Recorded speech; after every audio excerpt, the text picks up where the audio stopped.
अस्सलाम वालेकुम। Chat GPT किस तरह से आपकी मददगार है? बीइंग अ टीचर, आपको कौन सी ऐसी सहूलियात चैट जीपीटी मैसर कर सकती है जिसकी मदद से आप अपनी टीचिंग को मज़ीद इम्प्रूव कर सकते हैं? इसके इसके साथ साथ लेसन प्लान क्या है, और लेसन प्लान के अंदर कौन कौन से स्टेप इन्वॉल्व होते हैं, और हम चैट जीपीटी का इस्तेमाल करते हुए एक लेसन प्लान को कैसे तैयार कर सकते हैं जो कि हमारे एसएलओज या आईएलओज, हमारे जो ऑब्जेक्टिव्स होते हैं उनको अचीव कर रहा हो। आज की वीडियो में हम इसी के बारे में डिस्कस करने जा रहे हैं। सबसे पहले चैट जीपीटी पे मैंने कुछ सर्च करके रखा हुआ है, और आप देख रहे हैं स्क्रीन पर ये ऑफलाइन है क्योंकि यहाँ पे मेरे पास नेट मौजूद नहीं होता है। इस वजह से मैं ऑफलाइन यहाँ पे इसको डाउनलोड करके रखा हुआ है ताकि मैं इस पे वीडियो बना सकूँ और आपके साथ शेयर कर सकूँ। अगर आप मेरे चैनल पर नए हैं तो प्लीज़ लाइक कर दें और सब्सक्राइब कर दें ताकि आने वाले वक्त में भी आपको इस तरह की वीडियोस मिलती रहें जो आपके लिए हेल्पफुल साबित हों। अगर आप स्टूडेंट टीचर हैं या प्रोफेशनल टीचर हैं तो आप चैट जीपीटी को बस आसानी इस्तेमाल कर सकते हैं। अगर आप इसके बारे में नहीं जानते और आप बनाना चाहते हैं, वैसे तो हर कोई जानता है इसके बारे में। आज के जो जदीद एक सॉफ्टवेयर है, ये हर बंदा ही इसके बारे में बेहतर तरीके से जानता है। फिर भी आपकी जो इसका अकाउंट बनाना है उसकी मुकम्मल वीडियो मेरे अकाउंट पर मौजूद है चैनल पर, और उसका लिंक मैं डिस्क्रिप्शन बॉक्स में दे दूंगा, वहाँ से आप उसको डाउनलोड कर लें। चलते हैं अपने टॉपिक की तरफ। सबसे पहले जो मैंने सर्च किया था वो लेसन प्लान स्टेप्स के मतलब सर्च किया था। एक लेसन प्लान के अंदर कौन से स्टेप्स होते हैं। सिंपल सर्च करने पर लेसन प्लान का कुछ मंदरजा झेल स्टेप्स चैट जीपीटी ने मुझे फ्राहम किए हैं, और बेसिकली यही वो सब स्टेप्स होते हैं लेसन प्लानिंग के अंदर। जब हम लेसन प्लानिंग कर रहे होते हैं तो ये कारआमद साबित होते हैं, और इन स्टेप्स को समझकर और इन्हीं के मुताबिक हम एक लेसन प्लान तैयार करते हैं। सबसे पहले जो लेसन प्लानिंग में सबसे पहला जो स्टेप होता है वो आइडेंटिफाई करना होता है आपके जो लर्निंग ऑब्जेक्टिव्स होते हैं। मीन आप क्लास में एक टॉपिक पढ़ाने जा रहे हैं और उस टॉपिक के जो ऑब्जेक्टिव्स होंगे उनको सबसे पहले आपने आइडेंटिफाई कर लेना होता है। आइडेंटिफाई करना मीन आपने उनको निकाल लेना है। इस तरह से हम कह सकते हैं कि at the end of classroom के ख़त्म होने पर student will be able to, आपके जो तालिब इल्म है, आपकी जो क्लास है, वो इस काबिल हो जाए कि जो टॉपिक आपने क्लासरूम में डिलीवर किया वो उसको समझ सकें, और जो आपका बेसिक एसएलओज था वो अचीव होना चाहिए। उसके बाद जो नेक्स्ट स्टेप है सेकंड पे, असेसमेंट ऑफ पेरियर नॉलेज का होता है। It's mean what you know and what your student know about the topic।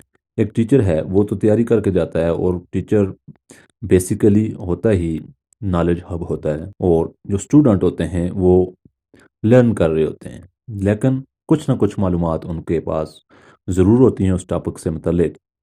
अब यहाँ पे असेसमेंट क्वेश्चंस का जो आपने सिलेक्शन करनी होती है असेसमेंट क्वेश्चंस की, वो बहुत अहमियत की हामल होती है। आपके असेसमेंट क्वेश्चन इस तरह से होने चाहिए जो कि स्टूडेंट के नॉलेज को एक्सप्लोर कर रहे हो। Step by step with question to question आप स्टूडेंट्स को उस अपना जो सिलेक्टेड टॉपिक है उसकी तरफ लेके जाएं।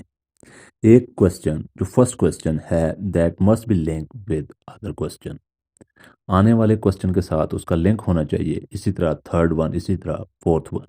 आप 3 से 4 क्वेश्चंस के अंदर स्टूडेंट्स को वहां तक पहुंचा लेते हैं जहां तक आपका मकसद होता है। उन क्वेश्चंस के जरिए वो जो क्वेश्चंस आप पूछेंगे, आप राइड करेंगे पूरी क्लास को अपने इंट्रोडक्शन की तरफ।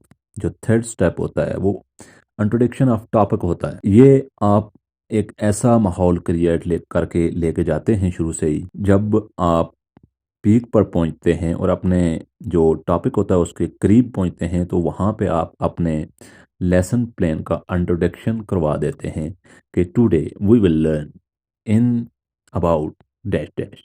हम किसी भी टॉपिक का नाम, जो टॉपिक हमने सेलेक्ट किया होगा उसका नाम वाइट बोर्ड पे या आपके पास जो ब्लैक बोर्ड है, किसी किस्म का भी बोर्ड जो आप क्लासरूम में इस्तेमाल करते हैं, उस पर आप बोल्ड हरूफ के अंदर टाइप कर देंगे।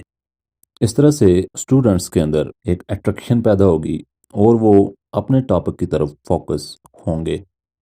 हाँ, ये टीचर की स्किल पर मुनसर करता है कि वो किस तरह से क्लास को मज़ीद एंगेज कर सकता है और मोटिवेट कर सकता है। इसके बारे में भी लिंक्स डिस्क्रिप्शन बॉक्स में मौजूद हैं और वहाँ से जाके आप पढ़ सकते हैं और बेहतर आइडियाज़ हासिल कर सकते हैं। थर्ड स्टेप के बाद जो फोर्थ स्टेप आता है वो इंस्ट्रक्शनल ऑफ कंटेंट्स होता है। मेन इंस्ट्रक्शनल कंटेंट, वो कंटेंट जो आपने सेलेक्ट किया हुआ है उसके बारे में इंस्ट्रक्शन मुहैया करना, उसकी थ्योरी मुहैया करना, उस पर एक डिबेट करना और उस पर मुकम्मल जो आप इंफॉर्मेशन स्टूडेंट्स को प्रोवाइड करना इसमें आता है। उसके बाद आप एक्टिविटीज़ एंड इंटरेक्शंस की तरफ मूव करते हैं।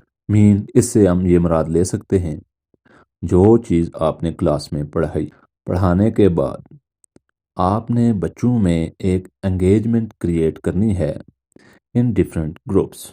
आप छोटे ग्रुप भी बना सकते हैं और छोटे ग्रुप में 3 से 4 स्टूडेंट्स का, और अगर क्लास बड़ी है तो आप मैक्सिमम 8 to 10 स्टूडेंट का ग्रुप भी सिलेक्ट कर सकते हैं। उसके अंदर आपके लेसन प्लान से मिलती जुलती एक्टिविटीज़ होंगी जो कि सॉल्यूशन के लिए बच्चों को प्रोवाइड की जाती हैं और इंस्ट्रक्शन दी जाती हैं कि आपने जो लर्न किया है उसके मुताबिक आपने इसको अटेम्प्ट करना है। वो एक्टिविटीज़ बच्चों के अंदर क्यूरियोसिटी पैदा करती हैं और उनकी जो लर्निंग होती है वो मज़ीद इम्प्रूव होती है और जो ऑब्जेक्टिव्स होते हैं वो फोकस्ड होते हैं उन एक्टिविटीज़ के अंदर कि जो क्लासरूम में पढ़ाई गई है क्या वो स्टूडेंट्स ने लर्न की है या नहीं। एक्टिविटीज़ हमें एक लिहाज से असेसमेंट भी करवाती हैं।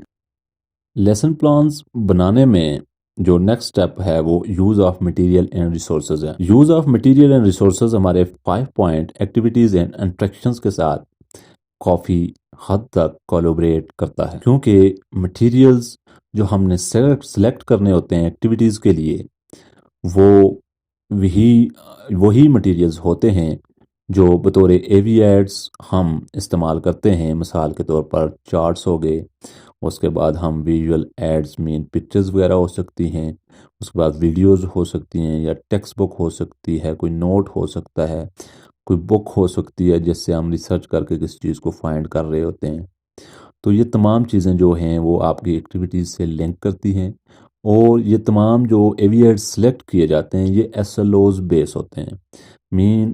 आप जो चीज़ क्लास में पढ़ाने जा रहे होते हैं या पढ़ा रहे होते हैं उससे उनका ताल्लुक़ होना ज़रूरी है, क्योंकि जब आप कोई गैर ऐसे में हम कह सकते हैं कि कोई ऐसी चीज़ जो कि आपके टॉपिक से मुतल्लिक़ ही नहीं है, आपके टॉपिक के साथ मिलती ही नहीं है, तो आप उसका जब इस्तेमाल करेंगे तो उससे कन्फ्लिक्ट पैदा हो जाएगा, क्योंकि आप भी बेहतर तरीके से बच्चों को इंट्रोडक्शन नहीं दे पाएंगे और बच्चे भी बेहतर तरीके से लर्न नहीं कर सकेंगे। उसके बाद 6 नंबर के बाद आपका जो हमारा जो लेसन प्लानिंग का जो स्टेप होता है वो असेसमेंट एंड एवेलुएशन होता है। आपने टॉपिक कवर कर लिया, 30 मिनट का पीरियड था, 40 मिनट का पीरियड था, जितना भी टाइम था उसमें आपने अपना टॉपिक कवर कर लिया।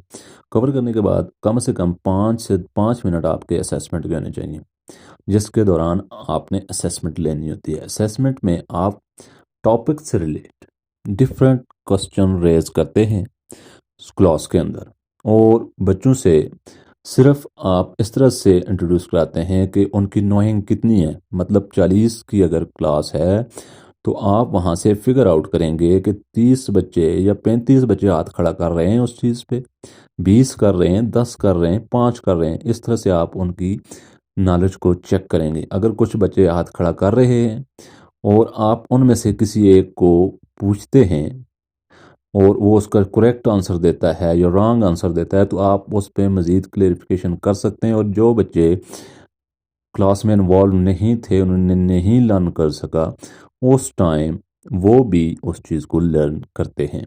اسیسمنٹ کا اصل مقصد یہ ہوتا ہے۔ اسیسمنٹ کے بعد آپ سمری پیش کرتے ہیں، تمام ٹاپکس کا ایک ریکیپ بچوں کو پرووائڈ کرتے ہیں، جس میں تمام طرح کی معلومات آپ شارٹ ورڈنگ کے اندر ان کو سمجھا دیتے ہیں۔ اس کے لیے ایک اسپیشل نوٹ تیار کر لیتا ہے ایک ٹیچر، اور وہ نوٹ لاسٹ میں وہ ریوائز کرتا ہے، مین کہ اس نے کچھ پوائنٹس نکال کے رکھے ہوتے ہیں جو ایس ایل اوز کو ہٹ کر رہے ہوتے ہیں، ان کا ریویژن کرتا ہے۔ اس کے بعد جو 9 سٹیپ ہے وہ home work and additional practices کا ہے۔ مین آپ نے بچوں کو کوئی کام اسائن کر دیا کہ کل آپ نے گھر سے یہ کام کر کے لانا ہے، وہ ہمارا ایڈیشنل ورک پریکٹس اور ہوم ورک میں آئے گا۔ اس کے بعد نیکسٹ جو سٹیپ آتا ہے وہ ریفلیکشنز اینڈ فیڈ بیکس کا ہوتا ہے۔ ریفلیکشن بیسیکلی ایک ٹیچر اپنے پورٹ فولیو کے اندر تیار کرتا ہے۔ پورٹ فولیو آپ کا ایک کتابچہ کہہ سکتے ہیں آپ، یا آپ اپنی ایک فائل کہہ سکتے ہیں، جو آپ تیار کرتے ہیں پورے سیشن کے اندر۔ مین آپ ایک سبجیکٹ پڑھا رہے ہیں تو تمام چیپٹرز کے ڈیفرنٹ لیسن پلان اس کا حصہ ہوں گے، اور اس میں جو ڈیفیکلٹیز ہوں گی وہ بھی ہائی لائٹڈ ہوں گی، اور جو چیزیں انڈرسٹینڈیبل نہیں ہوں گی وہ بھی ہائی لائٹڈ ہوں گی۔ مین وہ چیزیں جو آپ اسیسمنٹ سے حاصل کرتے ہیں ان پہ فیڈ بیکس لکھے جاتے ہیں، ریفلیکشنز لکھی جاتی ہیں۔ ڈفرینٹ اسٹوڈنٹ سے بھی آپ ریفلیکشنز لے سکتے ہیں، ریٹن فارم میں لے سکتے ہیں اپنے پورٹ فولیو کے لیے، اور آپ خود بھی جو اسیسمنٹ کرتے ہیں کلاس کے اینڈ میں وہاں سے اندازہ کر لیتے ہیں کہ میرا لیسن کتنا افیکٹو رہا، مجھے یہاں پہ کون سی چیزیں مزید امپروو کرنی ہے۔ فیڈ بیک آپ کو امپروومنٹ کی طرف لے کے جاتا ہے۔ Next step is adaptations for diverse learners. اس کے اندر آپ نے وہ سکلز جو آپ بچوں کے اندر کریٹ کرتے ہیں لیسن پلان کے اندر، آپ نے ان کا بھی یوز کرنا ہوتا ہے۔ بیسیکلی 40 منٹ کے کلاس کے اندر آپ اس چیز کو اپلائی تو نہیں کر سکتے، ہاں البتہ انفارمل ایکٹیویٹیز جو اسکول کے اندر ہوتی ہیں، کہیں نہ کہیں آپ کا لیسن پلان وہاں پہ افیکٹ کر رہا ہوتا ہے، تو ان تمام چیزوں کو آپ نے ساتھ لے کے چلنا ہوتا ہے، اور لیسن پلان کے اندر آپ کی جو چیپٹرز ہیں، جو کوئی بھی چیز آپ پڑھا رہے ہیں، ابھی ایتھکس کی بات آتی ہے یا اور دوسری چیزیں ہیں جو اسٹوڈنٹ کے اندر ہم نے کریٹ کرنی ہوتی ہیں، تو وہ آپ کے لیسن پلان میں کہیں نہ کہیں شامل ہو رہی ہوتی ہیں۔ The next and last is integration of technologies if applicable. مین کہ اگر ضرورت ہے تو آپ ٹیکنالوجی کا استعمال بھی ٹیچنگ کے اندر کر سکتے ہیں، کیونکہ آج کل کے دور میں ٹیکنالوجی ہی ایک ایسا پلیٹ فارم ہے جو آپ کو ہر طرح کی معلومات آسانی کے ساتھ مہیا کرتا ہے۔ چیٹ جی پی ٹی کی مدد سے لیا گیا یہ اسکیچ ہو سکتا ہے کہ اس میں کچھ تھوڑی بہت کمیاں ہوں، لیکن بینگ اے ٹیچر میں سمجھتا ہوں کہ یہ تمام چیزیں یوزفل ہیں، اور یہی لیسن پلان کی سب سے اہم چیزیں ہوتی ہیں جو ہم لیسن پلان تیار کرتے ہوئے استعمال کرتے ہیں۔ ملتے ہیں نیکسٹ ویڈیو میں، آج بس یہیں تک۔ اگر لیسن پلانز کی ویڈیو آپ دیکھنا چاہتے ہیں تو لنک ڈسکرپشن باکس میں موجود ہیں، وہاں سے آپ دیکھ سکتے ہیں، اور لیسن پلانز آپ کو بنانے کا طریقہ بھی آنے والی ویڈیوز میں بہتر طریقے سے سکھایا جائے گا۔ ہاں، چیٹ جی پی ٹی کا استعمال کرتے ہوئے آپ خود بھی لیسن پلان تیار کر سکتے ہیں۔ چیٹ جی پی ٹی کے متعلق بھی ویڈیو موجود ہے کہ کیسے اس پر اکاؤنٹ بنایا جا سکتا ہے، اور وہ بھی آپ اس کو دیکھ کر آسانی کے ساتھ اپنا اکاؤنٹ بنا لیں گے، رجسٹریشن کر لیں گے، تو یہ آپ کا اکاؤنٹ ہمیشہ کے لیے آپ کے جی میل پر چلتا رہے گا۔